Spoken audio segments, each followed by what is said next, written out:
Thutha wa gutabania mucemanio wa mathaga kodi nyumba-ini ya Harambee guku mucii wa Nairobi, thirikari ni itheretie riera ria ukui wa mirigo kuma Mombatha gatagati-ini ka ukui wa SGR na rori cia mirigo. That because the directive had been issued by the CG of KRA and the MD of KPA without full consultations, within 2 days actually, we directed that it be reversed and it remains suspended. We ask of them to do for us is to ensure whatever is announced or pronounced made here in Nairobi is executed on the ground. This is actually a true example that dialogue is always better. Ene rori cia mirigo makoretwo makiregana na watho ucio wa kuga mirigo yothe kuma gicukiro kia Mombatha ikuagwo ni reri ya SGR, watho uria makoretwo makiuga ni ugutiga aingi ao matari na mawira. We are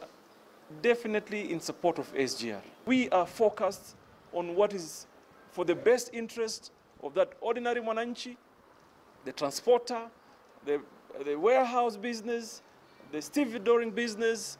Atongoria ya riu makiguithaniria kwambatiria ikiro cia utungata wa gicukiro kia Mombatha niguo kuhe Mombatha riri. We like to continue the collaboration of making sure that Mombasa port grows like other world-class ports. The port of Mombasa and the SGR cannot survive, independently.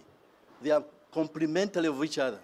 Gavana wa Mombatha Hassan Joho anarugamana na President Uhuru Kenyatta hau kabere na kuoneka makihahithania no riu bururi uri hamwe. People are asking me, ulikuwa unafyonza sana.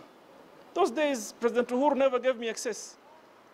He used to stop me on the road to go to his forums and venues. But that is no more. So we're going to speak with each other. Hiyo story ya fujo sisi mimi sina.